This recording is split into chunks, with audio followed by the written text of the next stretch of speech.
What up, snitches? I'm the Animaniac, and let me take you back to England during the Middle Ages for my next stop on this Disney movie marathon, The Sword and the Stone. Directed by Wolfgang Reitherman and based on the book of the same name by T.H. White, it's a story about an orphan boy being taught scientific concepts by a powerful wizard. Oh, and he pulls out the famed sword at some point in the movie.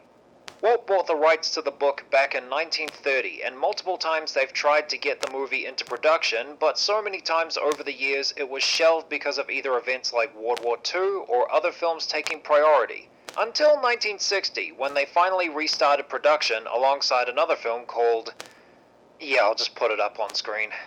It was meant to be in a contemporary setting for the time and have a somewhat satirical vibe to the story. However, production on that film didn't go any further than development because Walt didn't find the main character, who was a rooster, appealing and marketable. Someone else in the same room even commented that you can't make a personality out of a chicken.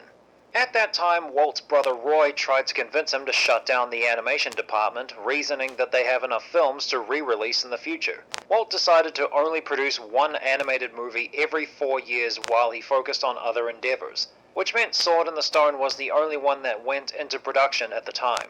Screenwriter Bill Peet commented on how difficult it was to write the movie because of how complicated the story was with all the other side stories to the original tale. Walt approved of the script after Peet did a second draft. The movie was released in 1963 to mixed reviews. Critics thought that the overabundance of humor compensated for its lack of plot.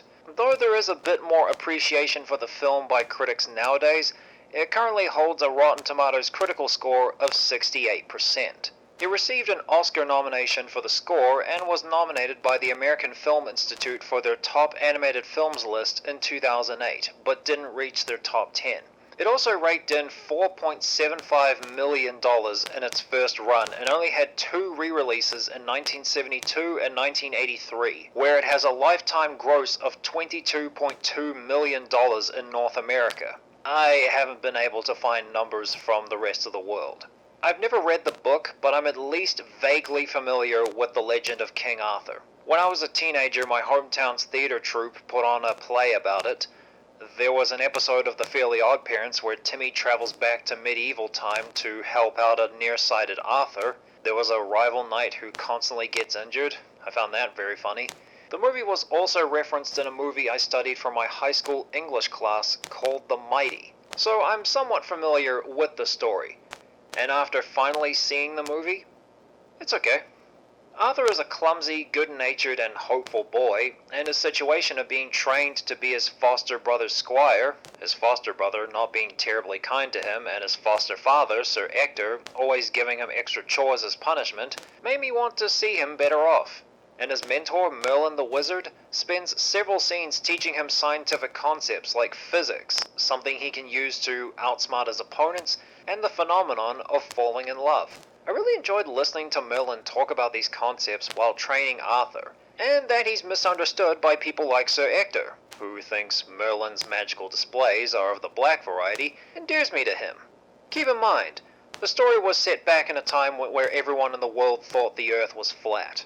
Now, one who revels in this style of magic, and is the closest thing to a villain in this movie, is Mad Madam Mim, a crazy, disheveled-looking witch who has similar abilities as Merlin, as we see in a magic duel, turning themselves into animals in an attempt to best each other in order to rescue Arthur and convince him to trust his teachings.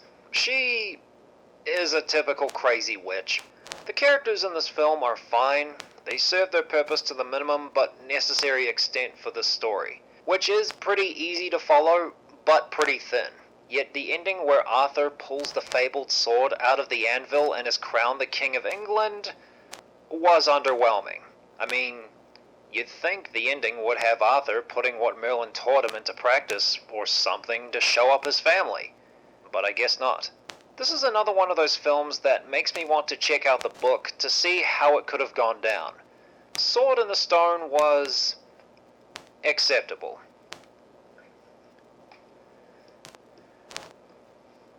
If you guys enjoyed the video, leave a like, comment your own thoughts on the movie below, and if you want to stay updated on future videos and see some cool artwork, Be sure to follow me on Twitter, Facebook, Tumblr, and DeviantArt, and be sure to subscribe to my backup channel over on BitChute. The links are in the description. And if you want to be the first to know when a new video will be up, ring that bell after you subscribe. Thanks for watching, and I'll see you guys next time.